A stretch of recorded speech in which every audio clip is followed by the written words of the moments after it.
Welcome back to Round the Cauldron, where we talk theology, philosophy, and everyday life as a modern witch. Follow the show on social media, subscribe to the newsletter, and watch the show live on YouTube. If you like the show, please leave a review wherever you listen to help other witches find me. Don't forget, you can help support the show at patreon.com/roundthecauldron for as little as $1 a month and get patron-exclusive content. If you're ready to hop into the show, grab some coffee, pull up a seat, and join me round the cauldron. Last week we talked about purity culture. Next week, we're going to be talking about something a little heavier.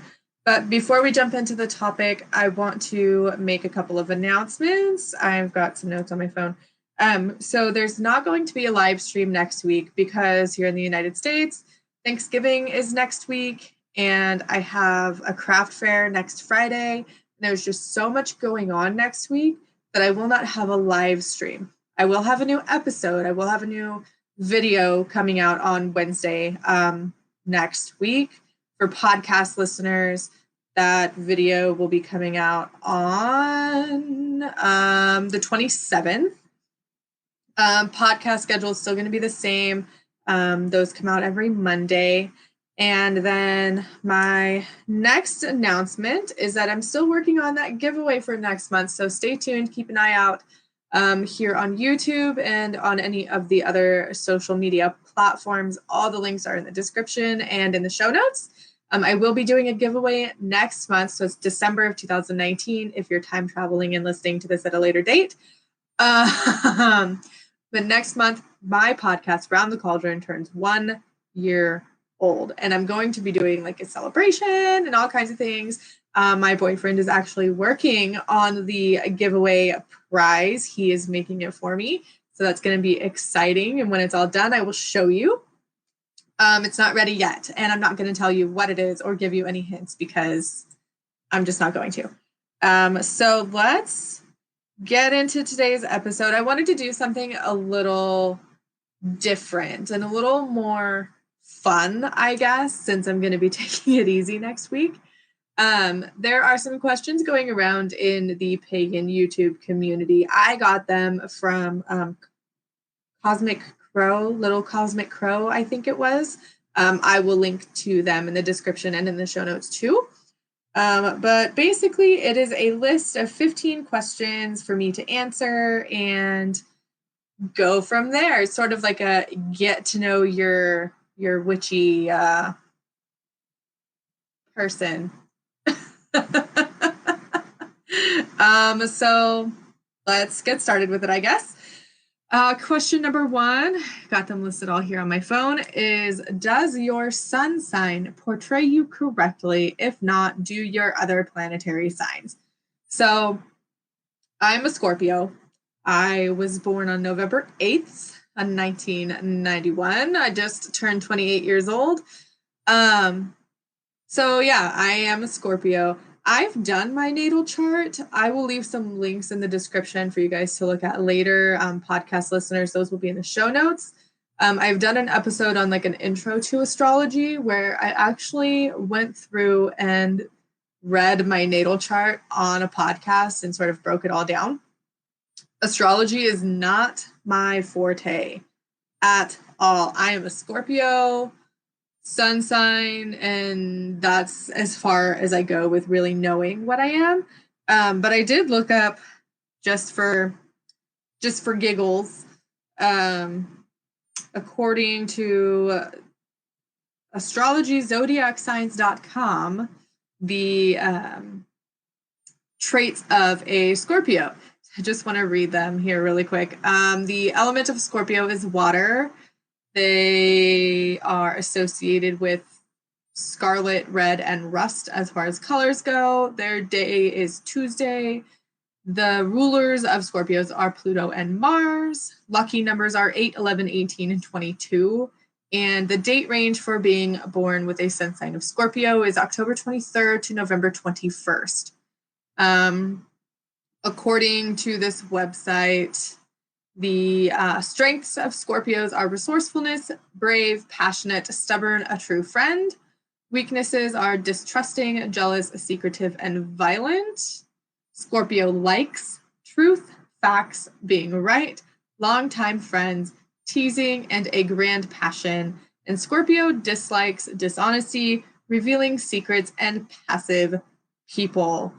Basically goes on to say that Scorpios are passionate, assertive, determined, emotional, transformative, all of those things. I definitely would agree with mostly everything. I think I am definitely a Scorpio through and through.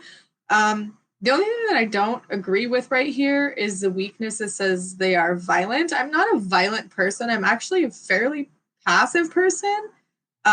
So that probably has something to do with the rest of my natal chart. So I will link to that. Oh my goodness. I will link to that in the description and show notes if you really, really want to go through it. I do recommend listening to that Intro to Astrology episode. It was a long one, but it was very informative, even for me as I was doing the episode, because I had never done any research into astrology before, but I got a question and I wanted to come up with an answer. So that is that. And let's see, what is question number 2? What songs bring you the most magical vibes? Okay, so I'm a Celtic pagan. I love Celtic music. I love just the ambiance and the feeling that they give me. It's almost like a sense of nostalgia. But I love Celtic music. I really enjoy music from Dave the Bard. I will list anybody that I say specifically in the description and in the show notes. Dave the Bard, Erutan, which I love for 2 reasons. Their music is beautiful and they have a beautiful voice, but also their name, Erutan, is nature spelled backwards, and it's just great. I also like songs by Celtic women, I forget. And yeah, there's so many. I'll put links in the description for all different kinds of musicians and artists and bands. But really anything that is very grounding or very earthy sounding, I really enjoy. And then there are some songs that are chants. There are some by Kellyanna and I think Lorena McKennett. I feel really bad for not remembering the names, but honestly, when I listen to music, I plug in my Pandora and I just put it on shuffle or whatever the station is, and I just let it go and I just listen to it. I don't use a lot of music in my practice, so there's not really anything that I could say, yes, during ritual, I play this specific song or I have this specific playlist. It doesn't work well for me, so that's not something that I have ever done. I do enjoy like the direction song and all of the chants. I think what I might do, I might create a playlist on Spotify and link that in the description and the show notes. That sounds like a good idea. I might actually do that. Don't hold your breath because I'm busy, but that sounded rude. Sorry, that's not what I mean. I will do it eventually, and I will leave it in the description and in the show notes, and I will probably put it in future episodes too, because that's something that a lot of people really don't have. That's a common question that I see on different Wiccan and pagan communities is what kind of music do you listen to? What songs do you recommend for Yule or Samhain or Imbolc? And, what meditation music do you recommend? So I think that's a really good idea. I think I'm going to do that. So let's move on to question number 3. Which one of your deities, guides, ancestors is most sarcastic with you? If this doesn't apply to you, which of your tarot oracle decks is? So funny story. I think she would be okay with me sharing this. I worship the Celtic goddess Brigid. And she is amazing. But she is like a mother figure, I guess. And she takes things seriously, but not too seriously. So a couple weeks ago, but I want to say about 2 or 3 weeks ago, I was getting ready to light my candles on my altar. I do it for her every morning. I either light candles or incense as an offering to her. I was getting ready to do that, and I'm just muttering to myself, trying to think of everything also that I need to get done for the day. And I wasn't really being 100% mindful of what I was doing, that's not a good practice to have, especially if you're giving an offering and you're thinking of everything else that you have to do for the day. Yeah, don't do that. I don't recommend it. But I was getting ready to light the candles for her and talking about how my altar area was just a mess and there was incense ash everywhere and it just needed to be cleaned. And I'm just muttering to myself. And I go to light the candles and my lighter doesn't work. So, it's one of those clickers, one of the long like barbecue lighters. So I go to light it and it doesn't work. And I think, okay, maybe I just need to do it again. So I did it 2 more times. And so for a total of 3 times, it wouldn't work. And so I stopped what I was doing. And I know this lighter isn't old. I know it works. I've never had an issue with it not working before. So I stop what I'm doing. I refocus myself and I think about what it is that I'm doing. And I realize that she is telling me, hey, you need to pay attention to what you're doing. What are you doing and why are you doing it? So I stop and I apologize and I say, I will clean my altar area tomorrow. I promise. And I recenter myself. And then next, I go to light the candles again. First try, I have a fire and it's lit and I can light my candles. So I think that is kind of like a snarky, sarcastic thing. But I don't think it's something that's done with an ill intention, or I know it's not something that's done with an ill intention. She was trying to pull me back into myself or out of myself so that I would be mindful and focus on what it was that I was doing, because I wasn't paying attention. I was going through the motions and I was doing it because at that point it had become routine and that's just what I was doing. And she used that as a way to say, hey, snap out of it. What are you doing? You need to pay attention. This is important and you need to pay attention to what it is that you're doing and not just go through the motions and make it routine. So that's that. I got a good laugh out of it because I realized that I was not doing it the way that I had said I would. My boyfriend thought it was funny. And he is agnostic. He doesn't worship any gods. So that's that. And she's the only goddess that I currently actively worship. I'm one of those people that have never actively sought out my spirit guides, and I haven't worked with ancestors before because that's a difficult, completely separate thing. But I have never actively looked for my spirit guides, so I can't say anything as far as that goes. But as far as deities, yeah, that is Bridget for you, or for me anyway. Let's see. Question number 4. What is your biggest witchy mess up or misinterpretation? Honestly, if you have watched my videos for a while or listened to my podcast, you probably know that I don't actually practice magic that often. for a couple of different reasons, but I don't know if I can think of one off of the top of my head. And somebody just recently asked me this question too. Um, the wonderful ladies over from the Friends Fascinated podcast. I will link to them in the description and the show notes too. Um, they recently interviewed me for the episode that they just did, and they asked me the same question, but I couldn't come up with an answer, probably because I don't practice magic that often. I don't cast a lot of spells.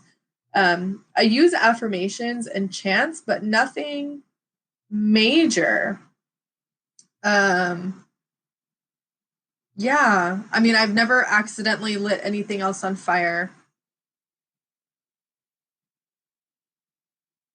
Yeah, I can't think of anything. I know as soon as something does happen, you guys will be one of the first people to know, because it's very important for me that I am transparent and very open with all of you, because I want you to see that this is real. I am a real person with real beliefs, and this is what real life is like. It's not all the Instagram witch aesthetic. Not everything is always pretty and well put together with color coordination. That's not how real life works.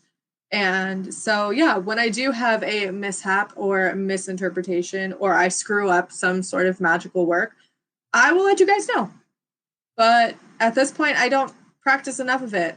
So, yeah. Oh, well, maybe something that I tried to do last night, I've made it before, a protection powder using eggshells, and it's called cascarilla. Um, and I tried to make some last night, and I guess the eggshells that I had used, hadn't been cleaned well enough, because when I ground everything up, it stunk. Like, it smelled so bad. So I actually tossed it out, and I might be making some more. I'm not sure. Cascaria doesn't really have a place in Celtic paganism as far as I'm aware, but it is something that I have seen other witches make.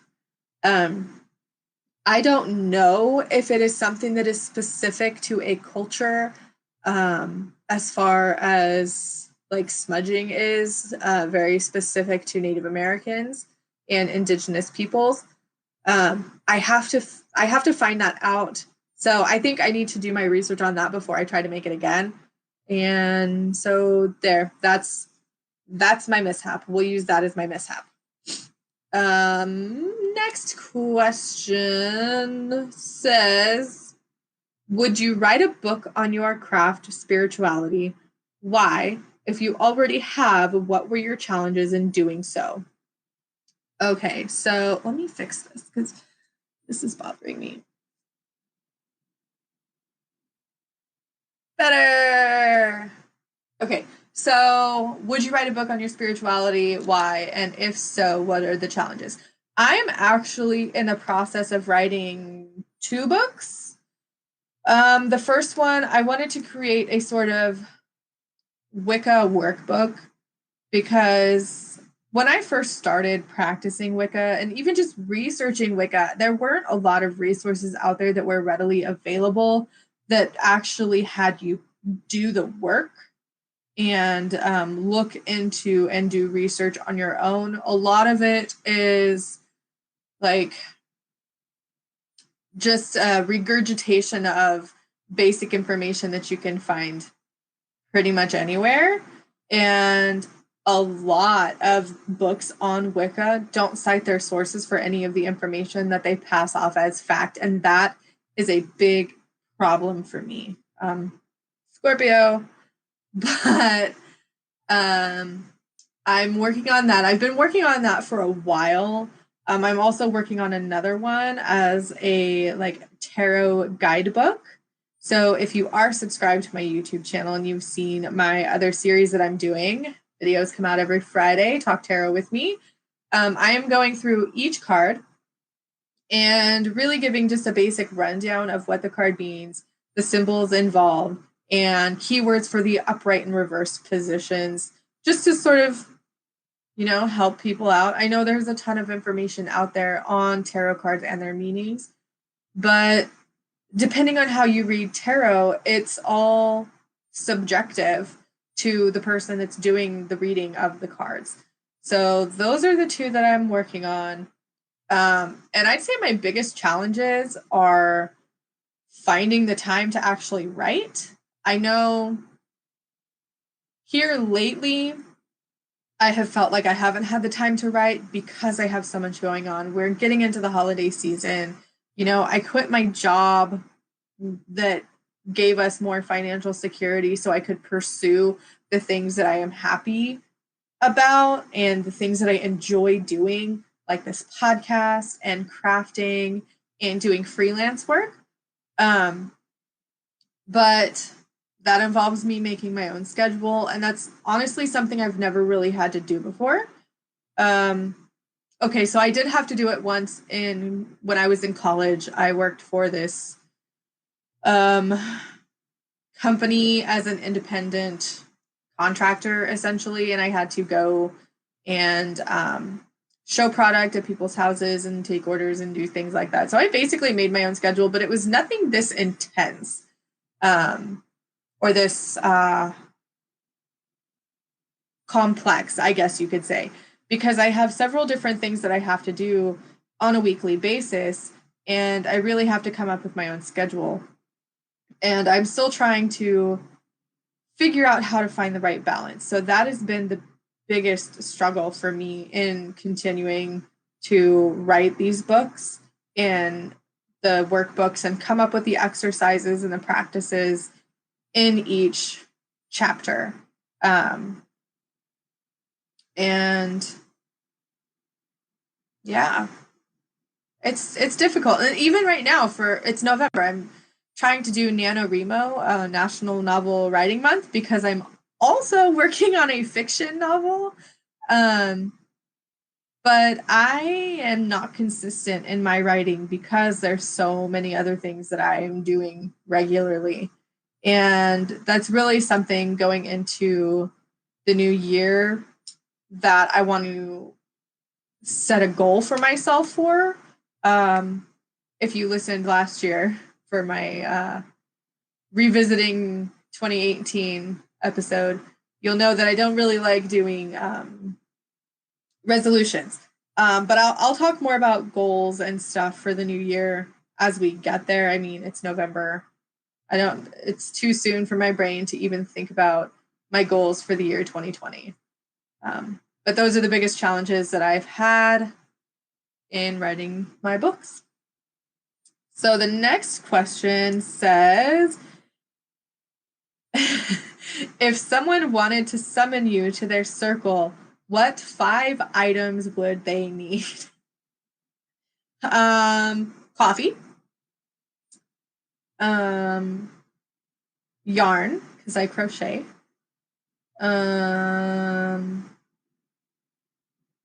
Books, because I like to read. My glasses, because that's a good way to get me to go anywhere. Say, hey, your glasses are over there. Because without them, I can't see. That was a really stupid one. Yeah, so coffee, yarn, books, my glasses, and cats. Because I love cats. If you follow me on Instagram, you will see the cute pictures that I post of my cat, Dixie.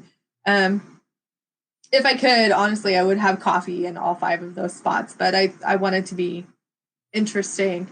But coffee is for sure one of the main ways to get to my heart. Coffee is my love language. Every morning I have a cup of coffee. Sometimes I have 2, and then I will probably have an energy drink later in the day. Because I'm addicted to caffeine. Question number 7. If you were a ghost, what place would you haunt? I don't know. If I was a ghost, where would I haunt? Somewhere interesting. I mean, Yeah, I don't know. I wouldn't haunt my house because it's boring. I wouldn't haunt people because that's boring. I think, I don't know. I've never thought about that question before. Yeah, if you can't tell, I've skimmed the questions prior to doing this episode. If I were a ghost, where would I haunt? I wouldn't haunt my house because it's boring. I would want to haunt somewhere interesting or somewhere that I could learn stuff. I guess because as a ghost, would I be like an intelligent energy or would I just be a residual energy or what? Maybe I would haunt like the Mariana Trench. Can I haunt underwater? I've always wanted to know like what's at the bottom of the ocean. Or that's my answer. That's a very boring answer, but that's my answer nonetheless. Um, Next question. What is the funniest way someone has reacted to finding out you are a witch? I don't think I've ever had a funny reaction. A lot of the time, I don't really talk about it. And if I wear my pentacle in public, I either get like, hey, I like your necklace, or I get, oh my God, you're a devil worshiper. Those are basically the two reactions that I get. I did have someone one time, we were friends a while ago, that I had lost my pentacle necklace. And we were friends on Facebook, and I posted a picture and was like, hey, look, I finally found it. And she commented on the picture and was like, oh, you're one of those? And I was like, yeah. Like, I don't know how to take that comment, but it turned out to be that we are very similar in that respect. So I would say that is the most interesting way someone has ever reacted. Otherwise, it's more along the lines of, um, hey, I like your necklace, or someone's called me a Satanist before. So nothing against Satanism, but those are the responses that you typically get when someone finds out that you're a witch. And I just don't talk about it because I don't like confrontation and I don't care what other people think. So that's that. Next question. Do you have any superstitions? So one that I mentioned the other day to my mom, actually, we were grocery shopping and we were walking around and I needed to do something, but my purse kept falling off my shoulder. So I set it on the floor to pick up whatever it was that I needed to pick up off the shelf. It was on the bottom. And I said, oh no, I shouldn't have done that. You're not supposed to put your purse on the floor. And my mom just looked at me like, why not? And it's like, well, you put your purse on the floor, all your money's going to fall out. All of your luck, all of your wealth, it goes out. And honestly, I don't know where I heard this before, but I think some older lady had told me once a long time ago, like when I was still in high school. And it just sort of stuck with me. One thing that I don't have any horseshoes here, but when I used to live in California, my grandparents actually kept a horseshoe upright over their door that led from the backyard into the garage. And that's something that I would do too if I had any horseshoes. You keep it upright, and so it forms like a little bowl, so all your luck stays inside. Anything else? I'm not superstitious about black cats. I can't think of anything else. I don't have a lot of superstitions.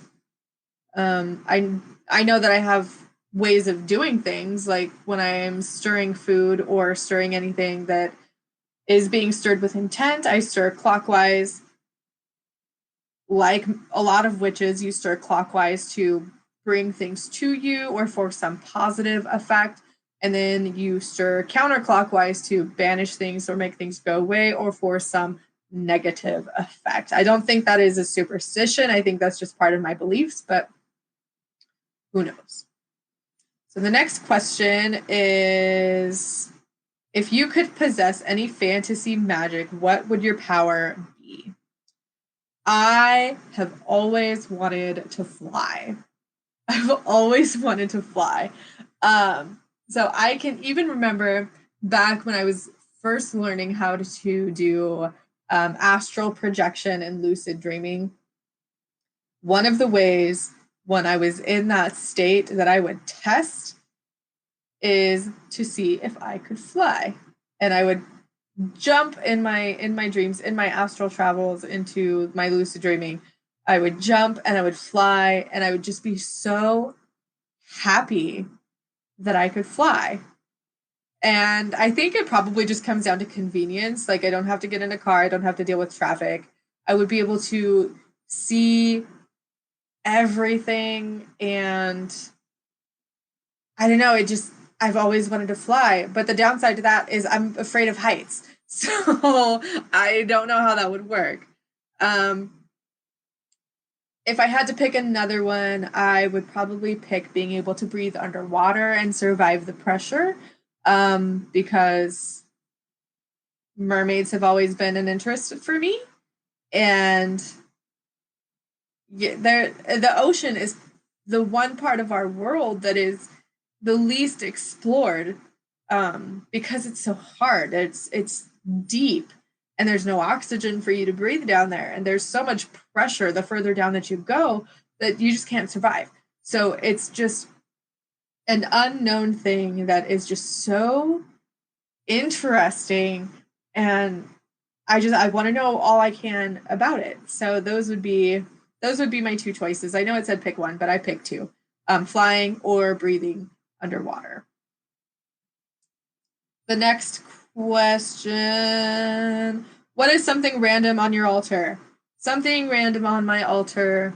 Random things always end up on my altar because my altar space right now is just the top of my dresser.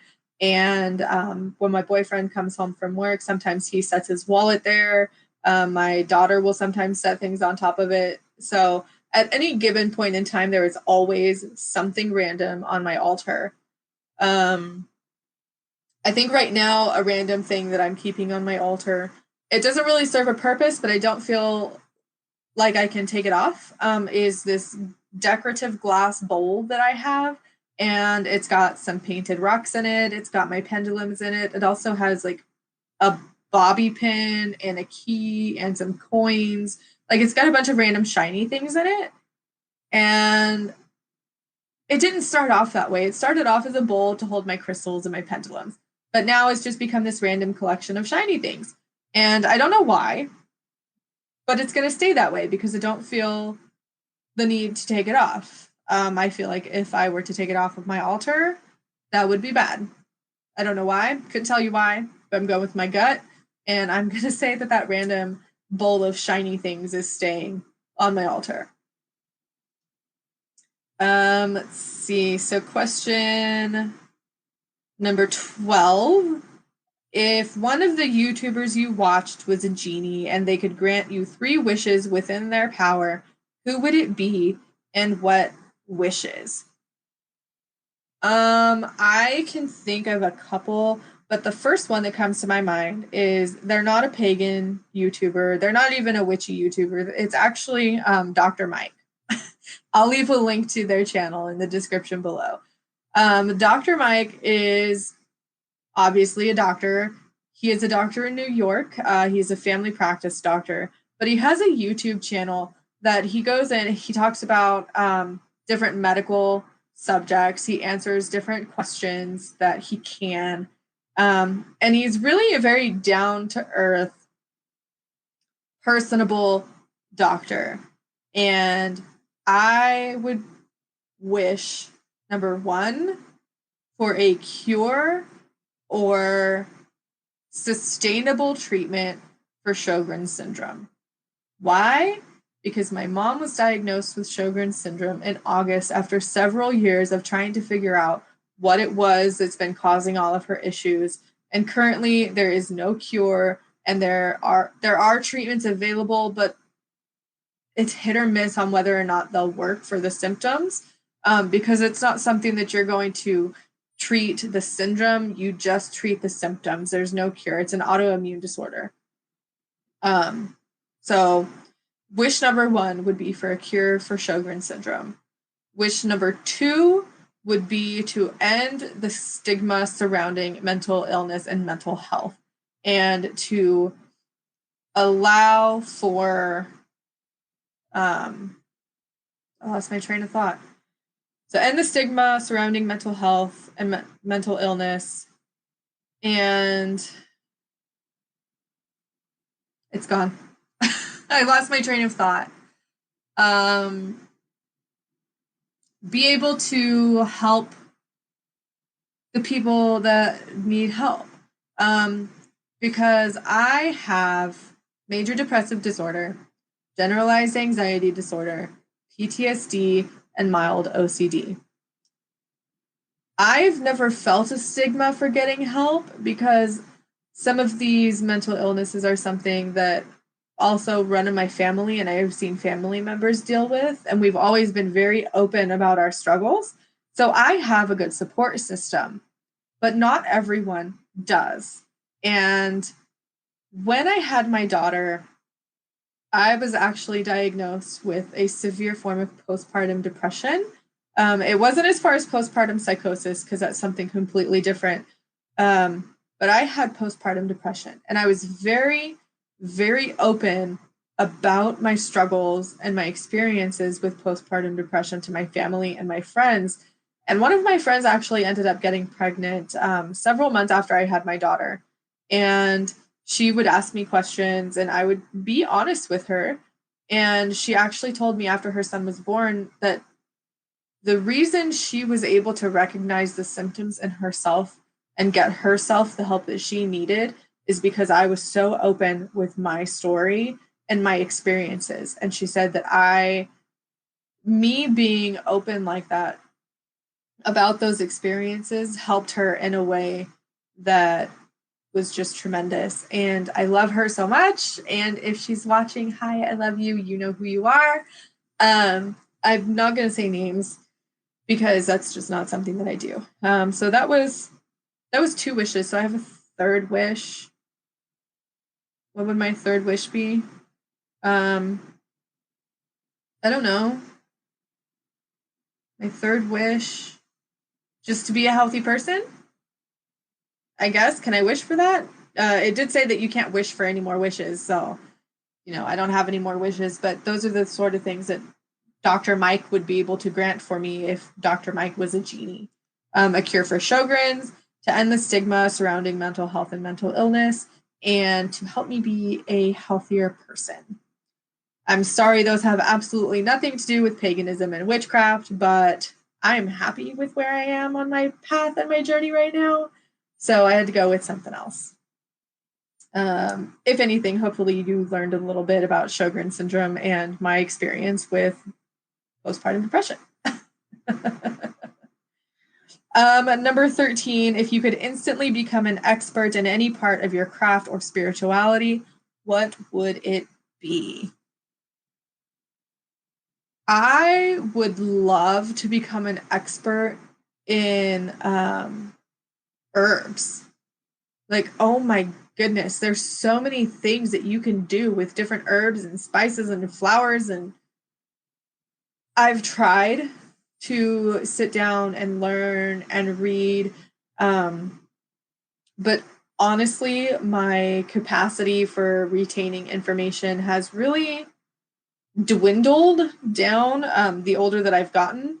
I don't know if that has anything to do with my mental health or if it's just because I'm getting older and my memory is not that great to begin with. But that is something that I would like to be an expert in. I think it would be amazing to be able to walk out my front door and say, hey, look at that plant. This is a blah, That's not something I can do. That's not something I've ever been able to do. And I think that would be a really cool skill to have, a really good thing to be an expert in as far as like witchcraft goes.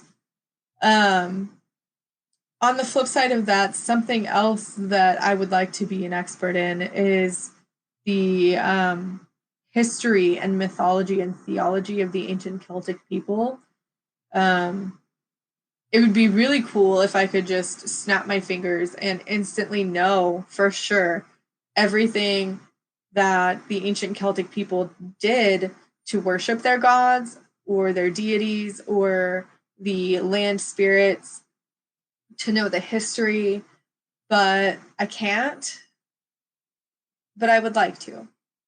That's another thing. That's actually something that I am actively learning, especially because I worship a Celtic goddess. It's just really hard because of all of the information. All of the information isn't actively available, so that's difficult. Question number 14. When you die, what do you think will happen to you or your soul? So I believe in reincarnation. I believe that once I die, I will go to the ether.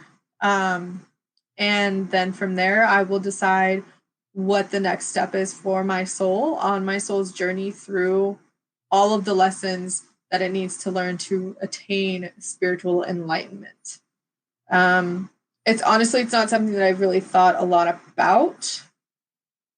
I do know that death is just a part of the cycle of life, but death is not the end of it. And that's that. I know there's a lot of Wiccans out there who believe in a Summerland. I'm not sure if that's exactly what I believe in. I do believe that there is a sort of underworld where spirits go, where souls go to either rest or stay, depending on where they are in their journey as a soul. But that's really about as far as I've gotten with my beliefs in that aspect.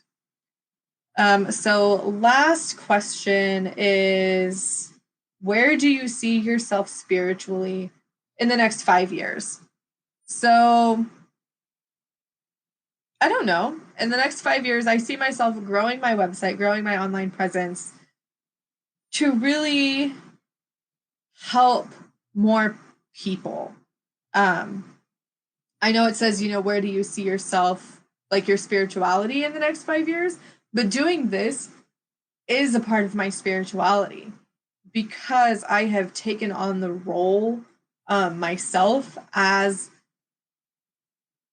I don't want to say teacher because I'm not actively teaching anyone anything. Maybe like an educator, maybe like a mentor. I don't know how to describe it, but I've taken on this active role for myself.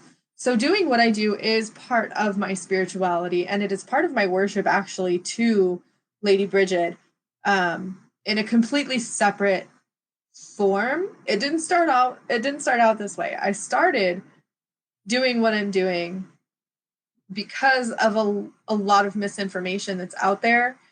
But it's completely changed. Well, not completely, it's changed a little bit. As far as spirituality goes, I see myself in the future possibly dedicating myself to Lady Bridget. That is a very big step, and it's not something that I will take lightly.